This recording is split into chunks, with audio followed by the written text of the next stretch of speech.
Assalamualaikum warahmatullahi wabarakatuh.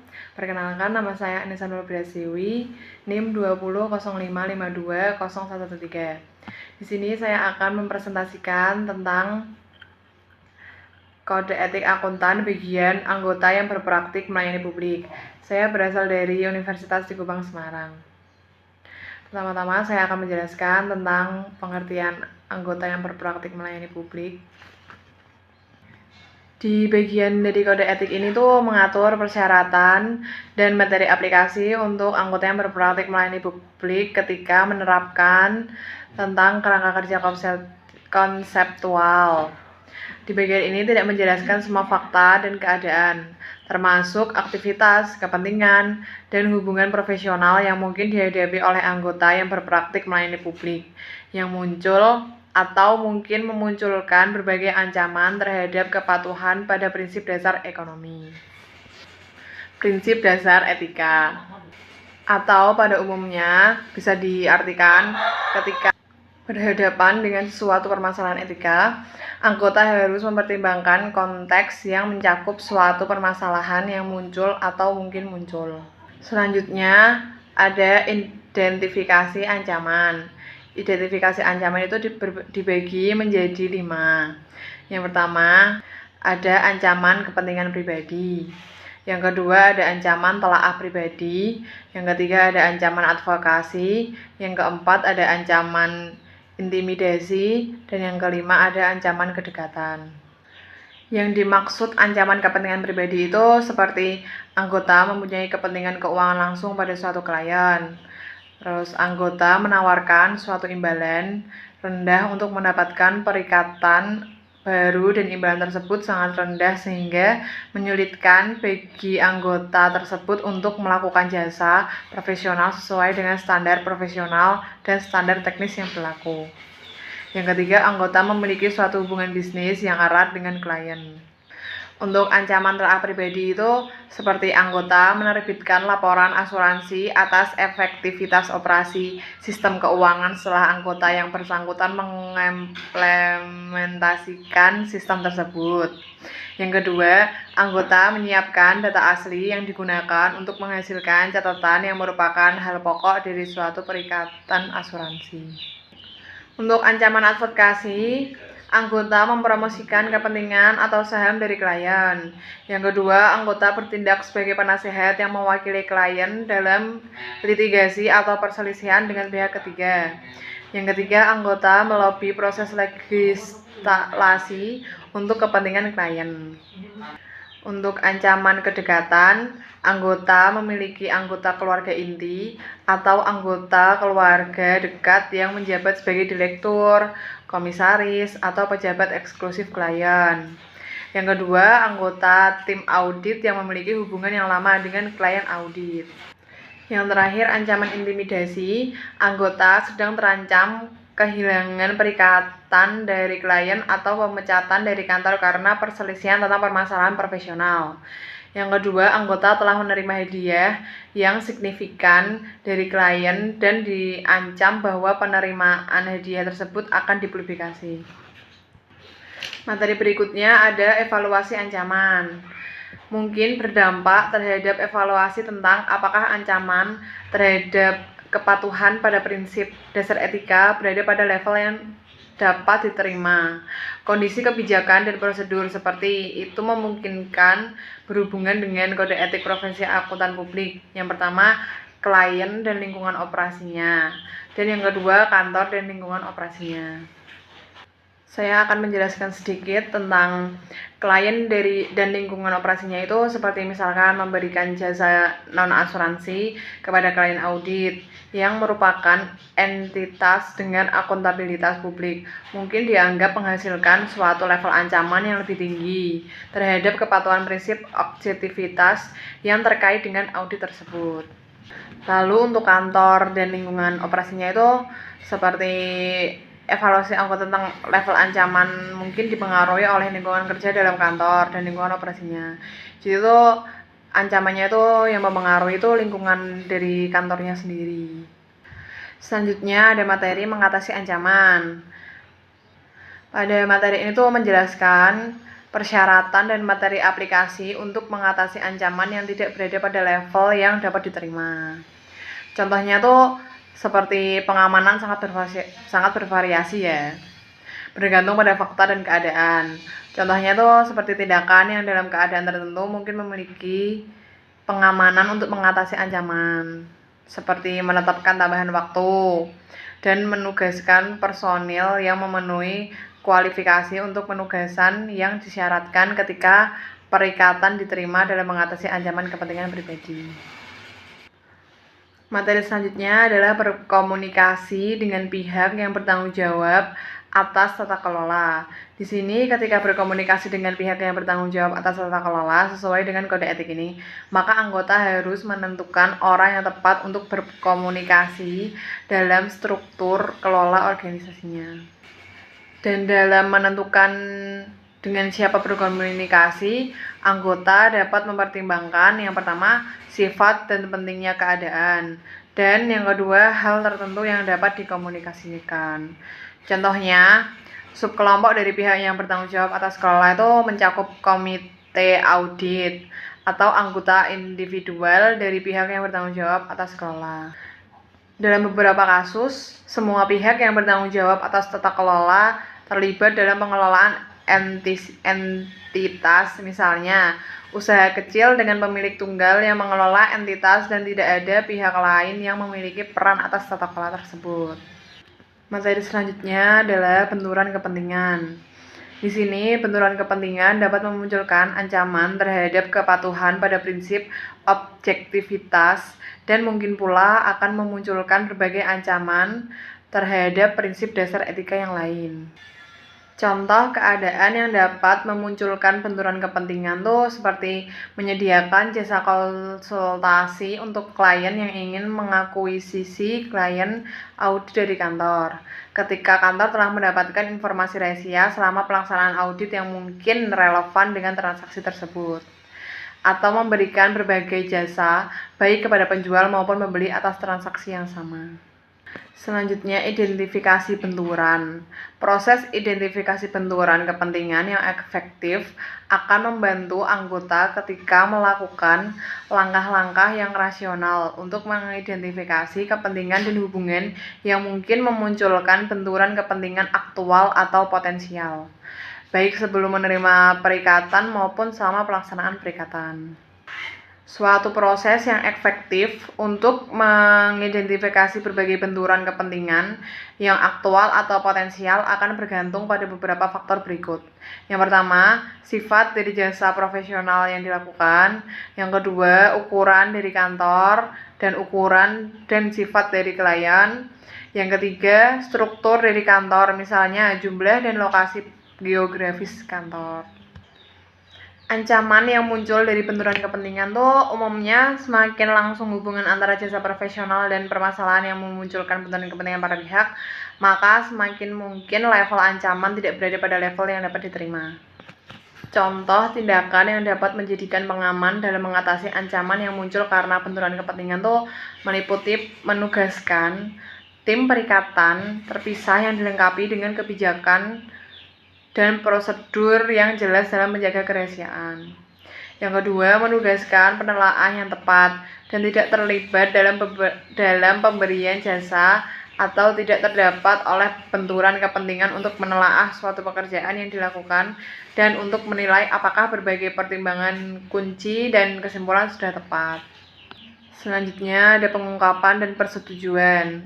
Anggota harus menerapkan pertimbangan profesional untuk menentukan apakah sifat dan signifikasi suatu benturan kepentingan memerlukan pengungkapan spesifik dan persetujuan secara eksplisit ketika mengatasi ancaman yang muncul karena benturan kepentingan tersebut.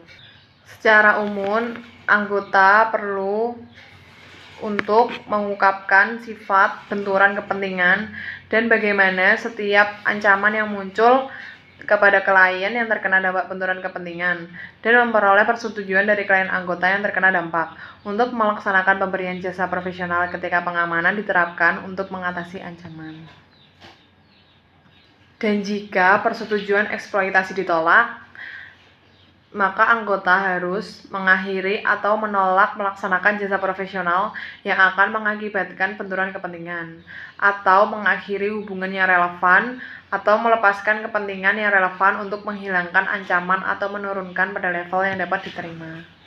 Selanjutnya ada kerahasiaan dan dokumentasi. Untuk kerahasiaan sendiri tuh anggota harus waspada ketika membuat pengungkapan atau berbagi informasi di dalam kantor atau jaringan dan mencari panduan dari pihak ketiga. Dan ketika pengungkapan untuk memperoleh persetujuan akan melanggar kerahasiaan, kantor hanya akan menerima atau melanjutkan perikatan jika kantor tidak melakukan peran advokasi sebagai satu klien dalam posisi berseberangan terhadap klien yang lain sehubungan dengan permasalahan yang sama. Yang kedua, terdapat mekanisme tertentu untuk mencegah mengungkapkan informasi rahasia di antara para tim perikatan yang menangani dua klien. Yang ketiga, kantor meyakini bahwa pihak ketiga yang rasional dan memiliki informasi yang memadai dengan mempertimbangkan semua fakta dan keadaan yang tersedia bagi kantor pada saat itu. Untuk dokumentasi sendiri, anggota harus mendokumentasikan sifat dari keadaan tersebut, termasuk peran yang dilakukan oleh anggota. Yang kedua, pengukuran spesifik yang diterapkan untuk mencegah pengungkapan informasi di antara tim perikatan yang menangani dua klien, dan alasan yang mendasari kesimpulan bahwa tepat untuk menerima perikatan tersebut. Selanjutnya ada penunjukan profesional. Di sini penerimaan hubungan dengan klien baru atau perubahan atas perikatan yang ada mungkin menciptakan ancaman terhadap kepatuhan pada satu atau lebih prinsip dasar etika. Seksi ini menetapkan persyaratan dan materi aplikasi spesifik yang relevan untuk menerapkan kerangka kerja konsepsional dalam keadaan tersebut. Faktor-faktor yang relevan dalam mengevaluasi level ancaman tersebut termasuk pengetahuan dan pemahaman tentang klien, pemilik, pengelola, dan semua pihak yang bertanggung jawab atas tata kelola dan aktivitas bisnis. Selanjutnya, komitmen klien untuk mengatasi permasalahan yang dipertanyakan, misalnya untuk meningkatkan praktik tata kelola korporat atau pengendalian internal. Ancaman kepentingan pribadi terhadap kepatuhan pada prinsip kompetensi dan kehati-hatian profesional muncul jika tim perikatan tidak memiliki atau tidak dapat memperoleh kompetensi untuk melakukan jasa profesional. Faktor yang relevan untuk mengevaluasi level ancaman tersebut termasuk pemahaman yang memadai atas sifat bisnis klien, kompleksitas operasi, persyaratan perikatan, tujuan, sifat, dan lingkup dari pekerjaan yang dilakukan. Jadi di penunjukan profesional itu ada perubahannya. Jadi anggota harus menentukan apakah terdapat alasan untuk tidak menerima perikatan ketika anggota diminta oleh klien potensial untuk menggantikan anggota lain. Mempertimbangkan untuk melakukan penawaran atas suatu perikatan yang saat ini dilakukan oleh anggota lain, atau mempertimbangkan untuk melakukan pekerjaan yang saling melengkapi atau tambahan dari anggota lain. Selanjutnya, ada keberlanjutan perikatan dengan klien. Untuk perikatan yang berulang, anggota harus secara periodik menelaah apakah akan melanjutkan perikatan. Selanjutnya, materi pendapat kedua. Di pendapat kedua ini tuh memberikan pendapat kedua kepada entitas yang bukan merupakan klien pada saat ini dapat memunculkan ancaman kepentingan pribadi atau ancaman lain terhadap kepatuhan dari satu atau lebih prinsip dasar etika. Seksi ini menetapkan persyaratan dan materi aplikasi spesifik yang relevan untuk menerapkan kerangka kerja konseptual dalam keadaan tersebut. Selanjutnya ada imbalan dan jenis remunerasi lain. Besaran dan sifat imbalan serta pengaturan remunerasi rasi lainnya mungkin memunculkan ancaman kepentingan pribadi terhadap kepatuhan pada saat atau lebih prinsip dasar etika. Seksi ini menetapkan materi aplikasi spesifik yang relevan untuk menerapkan kerangka kerja konseptual dalam keadaan tertentu. Besaran imbalan yang ditawarkan mungkin memengaruhi kemampuan anggota untuk melakukan jasa profesional sesuai dengan standar profesional. Anggota yang mengajukan penawaran imbalan yang dipandang tepat menawarkan imbalan yang lebih rendah dari anggota lain bukan merupakan pelanggaran etika. Namun, besaran imbalan ditawarkan memunculkan ancaman kepentingan pribadi terhadap kepatuhan pada prinsip kompetensi dan kehati-hatian profesional. Jika imbalan yang ditawarkan sangat rendah, sehingga mungkin sulit untuk melakukan perikatan sesuai dengan standar profesional dan standar teknik yang berlaku. Faktor yang relevan dalam mengevaluasi ancaman tersebut meliputi apakah klien menyadari ketentuan suatu perikatan dan terutama basis penentuan imbalan yang diajukan dan lingkup jasa yang diberikan berdasarkan imbalan tersebut. Apakah besaran imbalan ditetapkan oleh pihak ketiga yang independen atau seperti regulator. Contoh tindakan yang dapat menjadi pengamanan untuk mengatasi ancaman kepentingan pribadi tersebut mencakup menyesuaikan besaran imbalan atau lingkungan perikatan, menugaskan penelaah yang tepat untuk menelaah pekerjaan yang dilakukan. Selanjutnya ada macam-macam imbalan. Yang pertama tuh ada imbalan kontingent, yaitu imbalan kontingent itu kadang digunakan untuk perikatan non-asurans tertentu. Yang kedua ada imbalan rujukan dan komisi. Ancaman kepentingan pribadi terhadap kepatuhan pada prinsip objektivitas dan prinsip kompetensi dan kehati-hatian profesional muncul jika anggota membayar atau menerima imbalan rujukan atau menerima komisi yang berkaitan dengan klien. Yang ketiga ada pembelian atau penjualan kantor. Anggota dapat membeli seluruh atau sebagian kepemilikan dari kantor berdasarkan pembayaran yang akan diberikan kepada pemilik kantor sebelumnya atau kepada ahli waris atau estate. Bujukan. Materi berikutnya ada bujukan, termasuk hadiah dan keramah tamahan. Bujukan adalah objek, situasi, atau tindakan yang digunakan untuk mempengaruhi perilaku individu lain, namun tidak dimaksud untuk mempengaruhi perilaku individu tersebut secara tidak patut. Bujukan itu dapat berupa hadiah, keramah tamahan, hiburan, sumbangan politik atau sosial, tawaran yang tidak batas atas persahabatan dan loyalitas, pemberian kerja atau kesempatan komersial lainnya, dan perlakuan hak atau hak istimewa. Jadi bujukan itu ada yang dilarang oleh peraturan perundang-undangan dan ada juga yang tidak dilarang. Bujukan yang dilarang oleh peraturan perundang-undangan itu seperti yang berkaitan dengan penyuapan dan korupsi, melarang menawarkan atau menerima bujukan dalam keadaan tertentu. Anggota harus memperoleh pemahaman tentang peraturan perundang-undangan yang relevan dan mematuhi ketika anggota tersebut menghadapi keadaan demikian. Untuk bujukan yang tidak dilarang oleh peraturan perundang-undangan, seperti menawarkan atau menerima bujukan yang tidak dilarang tuh mungkin masih memunculkan ancaman terhadap kepatuhan pada prinsip dasar etika. Contoh keadaan ketika penawaran atau penerimaan bujukan dapat memunculkan ancaman bahkan jika anggota telah menyimpulkan bahwa tidak ada intensi yang nyata atau dirasakan untuk mempengaruhi perilaku secara tidak patut, termasuk ancaman kepentingan pribadi, ancaman kedekatan, dan ancaman intimidasi. Contoh tindakan yang dapat menghilangkan ancaman yang muncul dari penawaran atau permintaan bujukan, termasuk tidak menawarkan atau menolak bujukan, mengalihkan tanggung jawab untuk setiap pemberian jasa profesional dengan klien kepada individu lain yang diyakini atau dianggap oleh anggota tidak terpengaruh secara tidak patut ketika memberikan jasanya.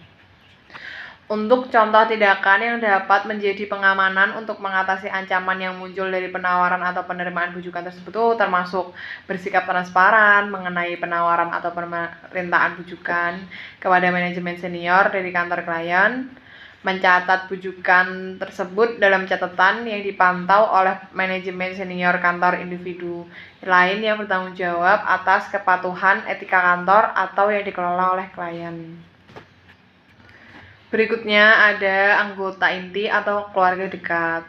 Anggota harus tetap mewaspadai potensi ancaman terhadap kepatuhan pada prinsip dasar etika yang muncul dari penawaran bujukan. Yang pertama, oleh anggota keluarga inti atau keluarga dekat dari anggota kepada calon klien atau klien. Yang kedua, kepada anggota keluarga inti atau keluarga dekat anggota calon klien atau klien. Ketika anggota menyadari adanya bujukan yang ditawarkan kepada atau diberikan oleh anggota keluarga inti atau keluarga dekat dan menyimpulkan terdapat intensi untuk mempengaruhi perilaku anggota atau calon klien atau klien secara tidak patut atau menganggap pihak ketiga yang rasional dan memiliki informasi yang memadai, memungkinkan menyimpulkan bahwa terdapat intensi tersebut, maka anggota harus memberikan advis kepada anggota keluarga inti atau keluarga dekat untuk tidak menawarkan bujukan itu dan tidak menerimanya. Jadi faktor lain yang relevan adalah sifat atau kedekatan hubungan antara anggota dan anggota keluarga inti atau keluarga dekat, anggota keluarga inti atau keluarga dekat dan calon klien atau kliennya, dan anggota atau calon klien atau kliennya. Ketika anggota menyadari bujukan yang ditawarkan dalam keadaan yang dibahas di sebelumnya, ancaman terhadap kepatuhan pada prinsip dasar etika dapat muncul ketika anggota keluarga inti atau keluarga dekat menawarkan atau menerima bujukan yang bertentangan dengan advis anggota. Yang kedua, anggota tidak memiliki alasan untuk meyakini adanya intensi yang menyatakan atau dirasakan untuk mempengaruhi perilaku anggota atau calon klien.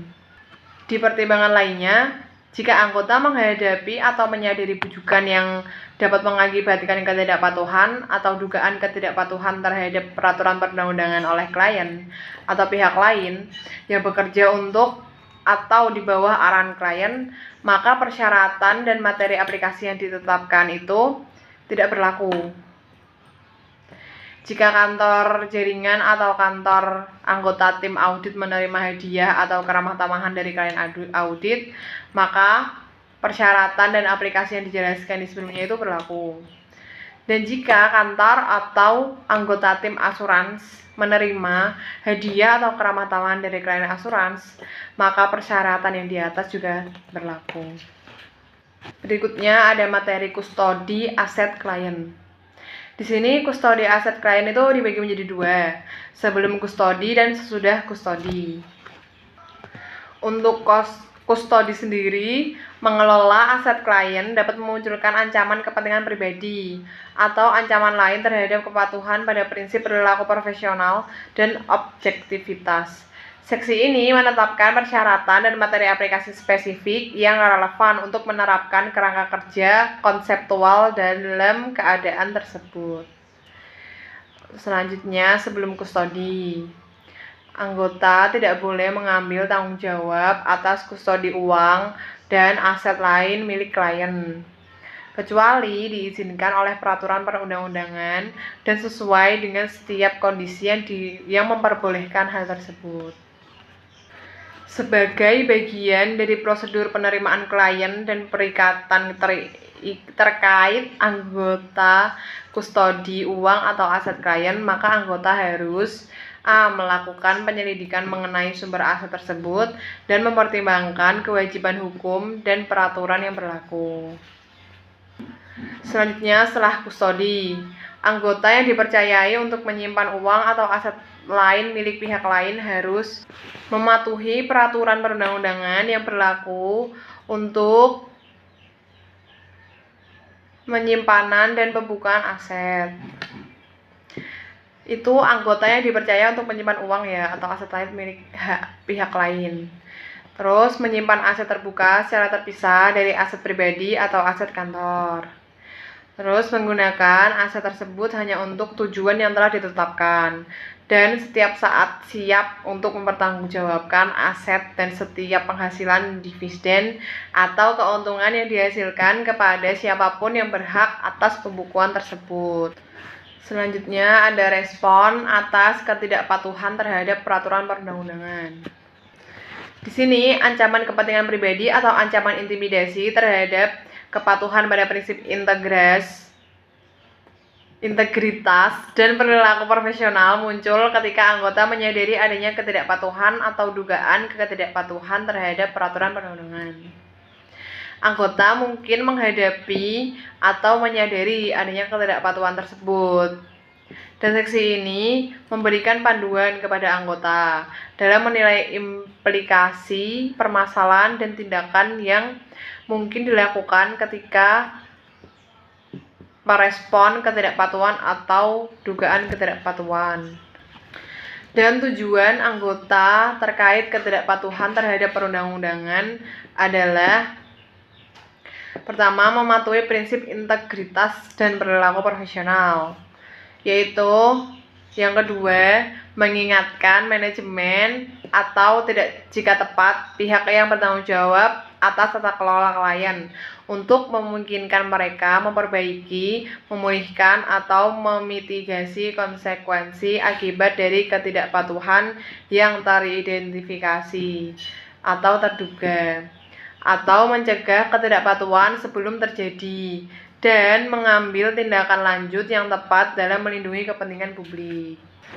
Selanjutnya itu di bawah ketidakpatuhan itu ada persyaratan dan materi aplikasi.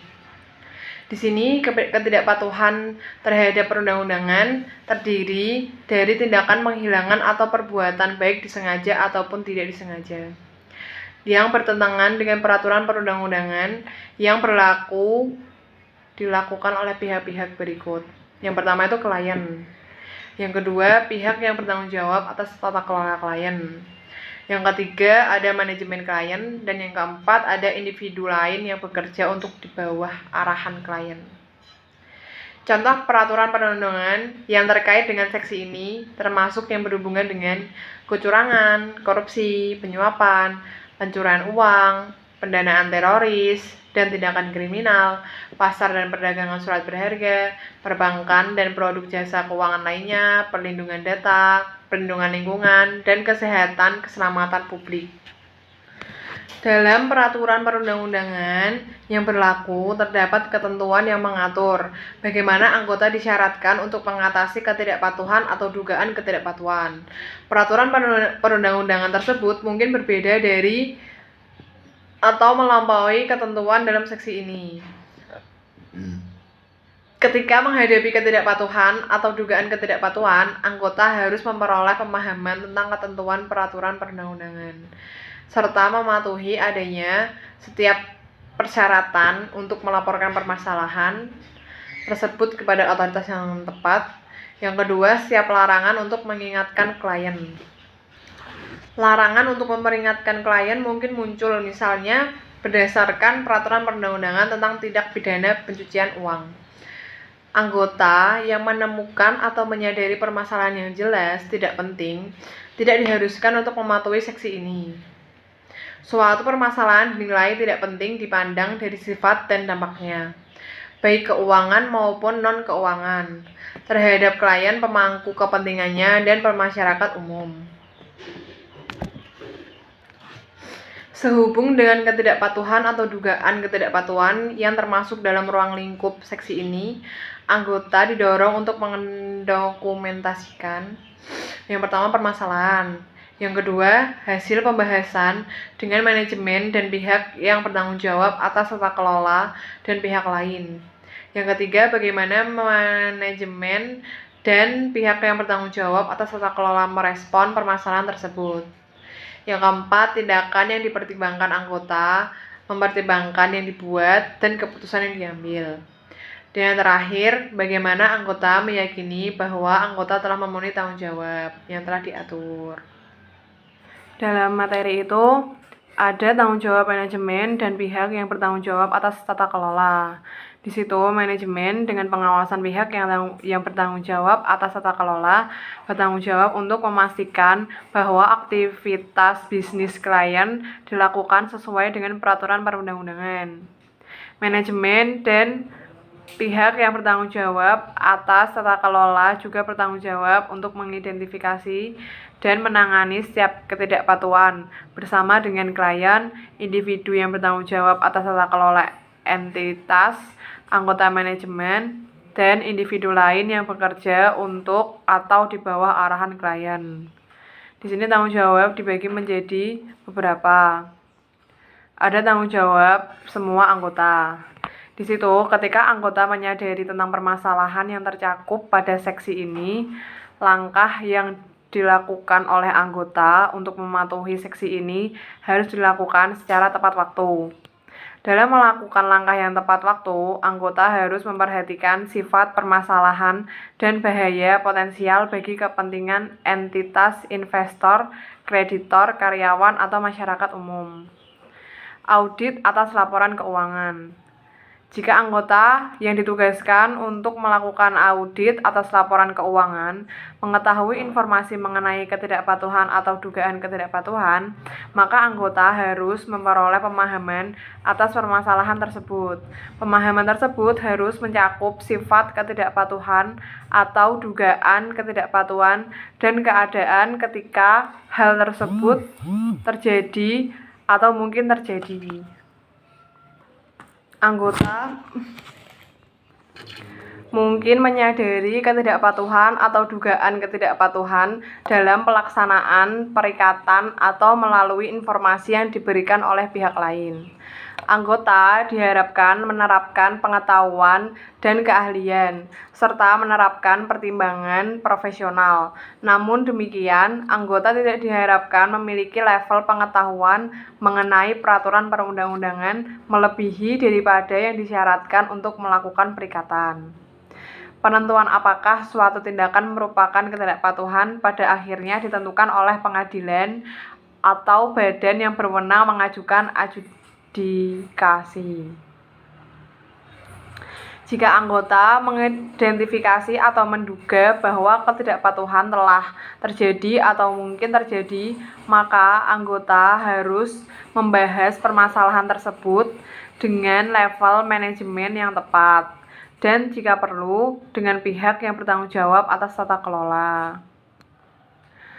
Penentuan level manajemen yang tepat untuk membahas permasalahan tersebut merupakan pertimbangan profesional. Faktor-faktor yang relevan tuh termasuk sifat dan keadaan permasalahan, individu aktual yang terlibat atas berpotensi terlibat, kemungkinan adanya konsulasi, konsekuensi potensial dari permasalahan tersebut, dan apakah level manajemen tersebut tuh mampu menginvestigasi apakah permasalahan dan mengambil tindakan tepat. Sekian materi yang bisa saya sampaikan, akan saya tambahkan sedikit motivasi untuk hidup kita. Sebagai manusia yang menjalani kehidupan, tentunya kita tidak lepas dari berbagai macam masalah. Masalah memang tidak bisa diprediksi dan terkadang datang dalam berbagai macam bentuk yang senantiasa membuat hidup kita semakin sulit baik secara fisik maupun mental.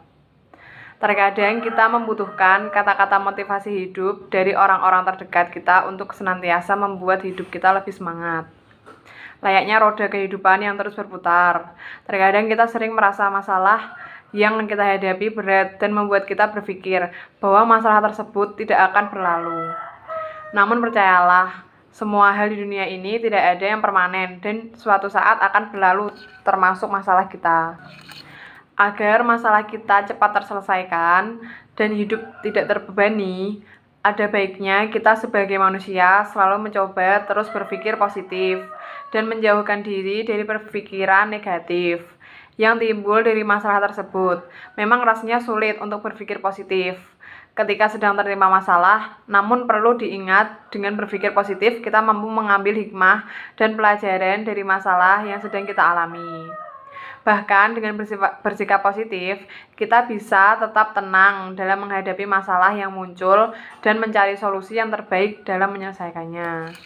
Di sini saya mengambil dari Wayne Dyer. Dia berkata, berhentilah menyalahkan segalanya. Berhenti menyalahkan segalanya, tindakan menyalahkan segalanya hanya akan membuang waktu. Sebesar apapun kesalahan yang Anda timpakan ke orang lain, dan sebesar apapun Anda menyalahkannya, hal tersebut tidak akan mengubah Anda. Jadi maksudnya, sikap menyalahkan orang lain itu yang berada di luar kontrol kita adalah sikap yang dapat menghentikan laju kesuksesan kita.